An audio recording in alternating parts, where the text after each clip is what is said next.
Cette nuit, j'ai rêvé du mur. Ce mur auquel j'ai parlé tout au long de l'été dernier.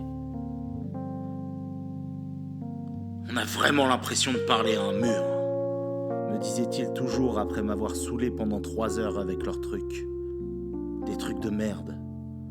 Genre qu'on ne sort pas à vélo quand il pleut des cordes, ou qu'on ne donne pas ses vêtements aux autres. Et que même si je pense que mon répugnant prof de bio devrait se faire interner, c'est quand même lui qui me donne les notes qui vont rester dans mon dossier scolaire. Des trucs habituels qui te cassent les pieds. C'est pour ça que je me suis efforcé d'imiter un mur. Un mur, ça se tait. Ça a l'air d'être en veille quand on lui parle. Ça reste muré dans son silence, en toute indépendance. Moi d'ailleurs, je préfère parler à un mur plutôt qu'à la plupart des gens. Les murs ne te font pas ces remarques ridicules que t'as pas envie d'entendre, mais qui te trottent quand même dans la tête. Les murs ont toujours le temps. Les murs sont toujours là. Ils ne courent pas à des réunions un soir sur 2. Ils n'ont pas de séminaire et ne sont pas non plus obligés de téléphoner à Beta pendant 3 heures. Un mur n'écoute peut-être pas, mais de toute manière, personne n'écoute. Mon mur à moi se trouve à l'intérieur d'un grand dressing dans la maison de ma grand-mère. On l'a tapissé, je sais pas pourquoi, avec le même papier peint que celui que maman avait dans sa chambre de jeune fille. Un machin gris parsemé de triangles, de lignes et de points orange et vert kaki. Dans les années 50, il avait sans doute été neuf et propre. On y découvre toujours quelque chose de nouveau quand on le fixe en pensant à autre chose. Et il est capable de consoler.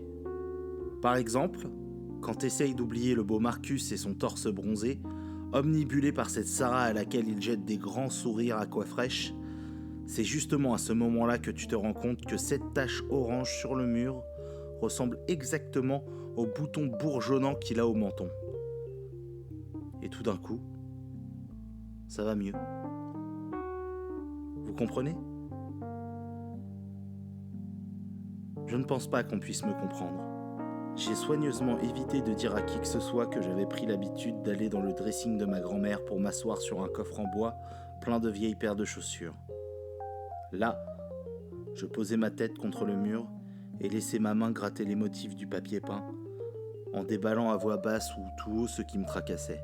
Si je l'avais raconté, il ne m'aurait peut-être pas fait interner hurlante en camisole de force. Mais il m'aurait sans doute regardé et se serait empressé de changer de sujet. Souvent, les gens réagissent comme ça. Faut croire que je dis plus de bizarreries que la moyenne. En fait, j'avais quelque chose à oublier. Et pour pouvoir l'oublier, il fallait d'abord que je m'en souvienne. C'est ce que ma grand-mère m'avait dit. Ma grand-mère fume comme un pompier. Ses doigts ont le bout tout jauni et de nouvelles formes de vie envahissent son frigo parmi les restes et les fonds de bouteilles oubliés. Des fois, elle s'habille comme une clocharde et d'autres fois comme une vieille star d'Hollywood has-been. Elle ne sait pas ce qu'est un compte en banque, mais elle s'y connaît comme personne pour guérir les maux de ventre et les blessures de l'âme.